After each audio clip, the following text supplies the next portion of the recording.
Alright, may gamit lang shout out. Good evening mga kakabsat. Grabe mga kakabsat. 2 days. 2 days kaming walang kuryente. Kasi sa sobrang lakas po ng ulan, hangin, mga maraming nagbabagsak ang mga poste at mga punong kahoy dito sa Baguio City. Kaya hirap na hirap silang ibalik agad-agad, i-forthwith ang ilaw. Pero after almost 48 hours, mabsat, ito nagbabalik, no? Nagbabalik ang ating kuryente, mabsat, no? Sa totoo lang, nagbiyahe pa tayo ng La Union para lang mag-charge ng laptop. From Baguio City to La Union tayo nag-charge. But anyway, ito, mabsat, no? Dahil sinabi na sa akin na may ilaw na, ito, talagang nagmamadali ako umuwi ng Baguio para at least mag-update tayo. Kasi ang dami na nating hindi na-miss. Kahapon na sinubukan ko mag-live. Nakapag-live naman tayo, no? Yung first try. Naglolo ko pa yung mouse natin. Hindi ko alam kung yung mouse ba o yung laptop. Nako po. Minumulto tayo mga kapsat. But anyway, mabsat, no? Ano pa pag-uusapan natin ngayon? Shoutout sa mga kasama natin dito. Siyempre, at ano pag-uusapan natin? Alival, Mark Bon Jovi, Carl Alejo. Yan, nagkamustahan na yung mga gwapo dito, mabsat. Alright, may kalap shoutout po natin. Sabihin sa mga bagong pasok, huwag kalimutang mag-like at subscribe. Pag-usapan natin pa na ito, mabsat. Actually, ito yung topic ko sana kagabi. Kagabi pa to mga kakabsat, kaso hindi ko to na ituloy, no? Pero anyway, kahit late ito, alam nyo na to, pero pasabugin pa rin natin to, Diyos ko Lord Rudy. Ito nga mga kabsat, no? Itong si Sandro, di ba? Meron siyang siniwalat na walang ibang nagsiwalat nito kung hindi si Sandro lang, mga kabsat. Pasabog talaga ito. Ngayon, kanina umaga, mga kabsat, nakita ko yung mga pages ng mga garapatan na DDS, like sila Bisdak, yung mga basta yung talagang yung mga DDS na tinatawag nila si Sandro na Charis. Anong pinagsasabi mo, Charis? No? As in, Gina G sila, galit na galit. Jollyland, galit na galit sila kay Sandro at tinatawag siyang Charis. Pero anyway, ano nga bang sinabi ni Sandro? Bakit nga ba galit na galit ang mga DDS sa sinabi niya? At sa pasabog, anong klaseng pasabog? At ito pa, mabsat, kanina umaga, nag-agree si Pangulong Bongbong Marcos. Yes, PBBM agrees kay Sandro Marcos sa lahat ng sinabi kasi totoo daw yun at Marcos never lie. Sandro never lie, sabi niya. Kaya nakapa, gigil ta mga garapatang mga DDS. O siya, pakinggan natin si Sandro Marcos. Ito, sabi sa akin, ang sabi lang sa akin ni PBBM, he has raised his kids well and his son kung Sandro will not lie. Sabi ni sabi ni Yusek Claire Castro, Presidential Ferdinand Marcos Jr. has expressed confident in the credibility of his son, Ilocos Norte 1st District Representative Sandro Marcos, following the latest revelation about the alleged concession sought by the Duterte camp in exchange for endorsing his father in 2022 presidential bid. So ano ba yung pinaka-highlight na sinabi niya dito, mabsat? Ito na yun. Ito na yun, mga kakabsat. Ito lang. Oops, wait lang. Tanggal. Ba't ayaw matanggal? Ay, mali. Baligtad pala. Kaya pala eh. Sorry naman. Ito na ngayon, mga kakabsat. Ito na yun. Oh, highlight muna tayo. Marami talagang it was a part of me kind of saw it coming. Actually, hindi dahil sa isang tao, kundi sa daming mga iba't ibang partido sa paligid na sa dami nilang. It was a power struggle. Yes. And I will never forget. And Nako, he will never forget. This is the first time kwento ko to. Wow. First time nagkakwento ni Sandro Marcos. At siyempre, first time nating narinig yan. Wow. And I don't know if the president's gonna get mad at me saying this. Andito na tayo. Andito na tayo. Mr. President. Nung nangangampanya ng aking tatay, tapos hinihingi niya ang suporta ng Malacanang, tinawagan kami. Pinapunta kami sa Malacanang. Pinahintay kami dyan. Aba, pinapunta pa pala ng Malacanang. Itong talaga si Digong, oo. Okay, good. Anong nangyari, Sandro? Mga 2 oras kami nakahintay, nakatambay lang Ako, doon. 2 oras kayo pinaghintay ni Digong? Ay, putragis na ako po. Ibang klase din. And then, nakaharap kami. I'm never gonna forget. Nandun Oh. kami sa presidential guest house, pinasok. Okay. And at the time, there was still no official endorsement from Malacanang. Okay. And Bumabanat pa nga yung presidente, no? exactly. And so we were supposed to meet the president at the time.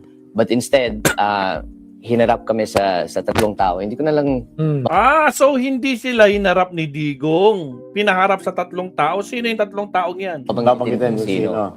But we were put in front of 3 people, and they essentially, asked, ano plano mo, ano magagawa mo para sa amin, etc., etc. Ay wow, may deal. Nakikipag-ex-deal ba? Ganun ba? And then there was one person who's a sitting official now. Hindi ko na lang Naku, sino yung sitting official na yan? Mabsat, sino kaya tinuturing ni Sandro Marcos na sitting official now? Diyos ko po. sasabihin, but that's a clue. He's a sitting official now. And sinabi niya kay Pangulo na, sige, suportahan ka namin on the condition that kami yung mamimili ng ES. Sino daw mamimili ng ES? Naku, parang alam na natin Kami yung mamimili ng speaker. Naku, sila pang mamimili ng speaker. Kami mamimili ng Senate President. Agoy, Kami sila din ang mamimili ng Senate President. Ay, gravity, paldo. Ibang klase, yung mga pinakamatatas na posisyon, no? Ibang klase, talaga itong mga Duterte to. Iba. mamimili ng secretary. Basta marami silang hiningi. Marami silang hiningi. I can imagine them saying, And then when we left the palace, tumingin tatay ko sa akin. Alam mo, kulang na lang papatayin na nila ako. Putragis, ibang klase talaga mga kabsat. Yan ang revelasyon. Kaya naman pala galit na galit itong mga DDS. Si Bongo ba yan? Ay, yun lang. Malay natin, hindi natin alam. TGR. Pati si Anibal, Bongo din sinabi niyo.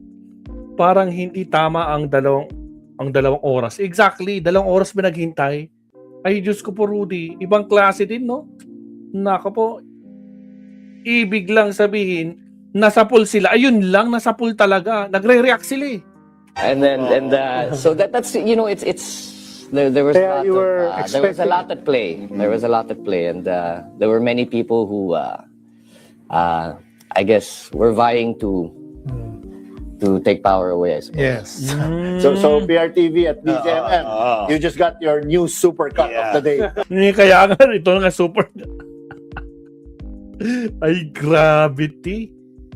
Kaya naman pala mga kakabsat, itong mga garapatang to, galit na galit kay Sandro Marcos. That 1,000 new super cuts come out of that.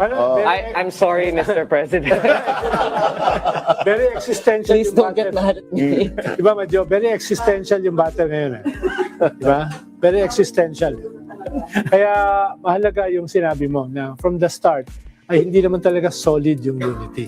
Na ideological, no? Dahil may iba-ibang interest at play. I will let you take. Ikaw yung political analyst. Papabayaan na lang kita. Diyos ko po. So yan yung pasabog. Yan yung highlight actually. Meron tayo yung video niyan, yung pinaka-kompleto mga kakabsat. Kung di ako nagkakamali, 25 minutes yata or 20 minutes mahigit. No? So, Isang magandang araw sa ating lahat at sana ay punta natin si Yussi Claire. Mga kabsat. Ito to. Kanina lang to. Ano sabi ni Yussi Claire? Si Pangulo kanina. At ang sabi lamang sa akin ay he has raised his kids well and his son, Kong Sandro, will not lie. Yun. Yun lang po ang binigay na mensahe ng Pangulo. Meron po kasing nabanggit si Congressman Sandro na may 3 tao daw po na humarap.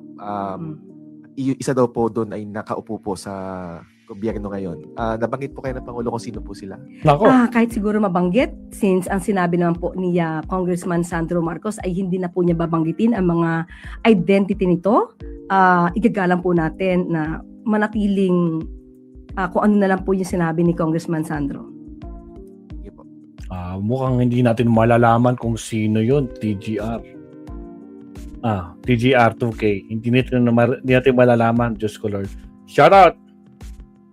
Prince J. Banares. Shoutout, Kabsat. No, unprofessional. Matagal na. Matagal na, Kabsat. Diyos ko, Lord Rudy. Lakas tama yan. Ay inayan. Okay, sunod na tanong mula kay Lester Aller, PRTV. Oh. Nako. Ang tuloy-tuloy na. Tanghali po, Yusek. So yung question ko po is related pa rin po dun no, sa media interview ni Congressman Sandro Marcos. So sinabi niya rin po dun sa media interview na he kind of saw this coming po yung pagkakawatak ng unity team. Not just because of one person but because po doon sa sinasabi niya po na power struggle o yung labanan para sa kapangyarihan doon po sa likod ng unity team. Ano po yung comment po ng Palas po o ni Pangulo po doon? Sa ating palagay, nakita mismo ni Congressman Sandro Marcos ang sitwasyon kung bakit niya yan nasabi.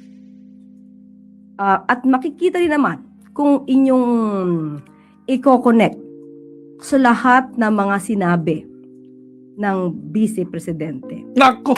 So, ibig sabihin, i-connect kay Vice President. Yusek, nagbibigay ka ba ng clue? Nakapaw. Nakikita nyo kung ano ba yung mga demands na maaaring hindi napagbigyan. Gusto nga niya maging, ano yan, DND? Diba? Defense Secretary? Ay, Diyos ko po. Buti na lang hindi. Dahil kung hindi, nako po, welcome China na naman dito. Diyos ko Lord. Iba na naman baka naman, nasakop na tayo ng China kapag si Lustay ang naging DND nung time na yan. Diyos, buti na lang matalino ang Pangulong Bongbong Marcos. Hindi siya qualified para maging DND. Diyos ko po. Ng Pangulo. Dahil hindi ito makakaganda sa first, pondo ng bayan, interes ng bayan. Arton Zala, shout out. Hindi napagbigyan siguro ang ibang mga makakahilingan, kaya sinasabi na may power struggle dahil may mga grupo na gusto manatili sa posisyon at hawakan at kontrolin ang Pangulo. At hindi yun pinayagan ni Pangulo Marcos Jr. Yung buti na lang talaga mga kakabsat, no? Parang si Chavit Singson, di ba? Gusto niya maging yung pamangkin niya. Ano sabi niya ni Chavit? Gusto daw kahit PCSO chairman, yung parang chairman ng PCSO ba yun o secretary, parang undersecretary, parang ganoon. Hindi pumayag si PBBM. Ay nako, hindi naman qualified yung pamangkin mo, ba't natin ilalagay sa PCSO? Hahawakan yung pera ng mga ay Diyos ko Lord. Nako po. Ganon katalino si Pangulo mo. Hindi niya basta-basta pinagkakatiwalaan ng mga taong hindi dapat pagkatiwalaan. Tama yun, di ba, Mabsat? Diyos ko Lord. Kaya pala galit na galit yung mga garapata di ba, Arton Zala? Ha? Galit na galit sila, di ba, Alipal? Diyos ko po. Paano ba naman? Hindi sila talaga napagbigyan. Napokya sila, Diyos ko Lord. Akala nila may isa nila si Pangulong Bongbong Marcos. Weak leader nga, di ba? Weak leader nga, di ba? Kaya nga nag-iiyakan kayo kasi weak leader. Hindi kayo napagbigyan. Potragis. Siya, Mamsat, Diyos ko Lord. Yan ang weak leader, mga Kamsat, no? Iniiyakan nila yung weak leader, kaya nagre-react sila. Diyos ko. Ngayon, nagre-react kayo kay Sandro. Dahil siniwalat ni Sandro na yung mga plano nyo, yung mga gusto nilang kunin na posisyon, biro nyo, gustong kunin yung Senate President, gusto sila yung pipili ng Senate President, sila yung pipili ng ano yan, ng House Speaker, 'di ba? Sila yung pipili ng Executive Secretary. Ay, ang kakapal talaga ng mukha. Puskol rupa nga talaga. Alright, so yan lang ang topic natin dito sa no? Na magalit na galit yung mga DDS sa pasabog ni Sandro, no? Especially itong si PBBM is nag-agree sa lahat ng mga sinabi na ang anak niya, si Sandro Marcos, ay hindi nagsisinungaling. Alright, so next topic tayo, Mabsat, no? Para hindi tayo mag-iyakan dito kasi napapansin ko, nag-iyakan yung mga garapata. Ay, huwag kalimutan mag-like ha, para may silbi kayo. Alright, countdown tayo in 30 seconds. Here we go.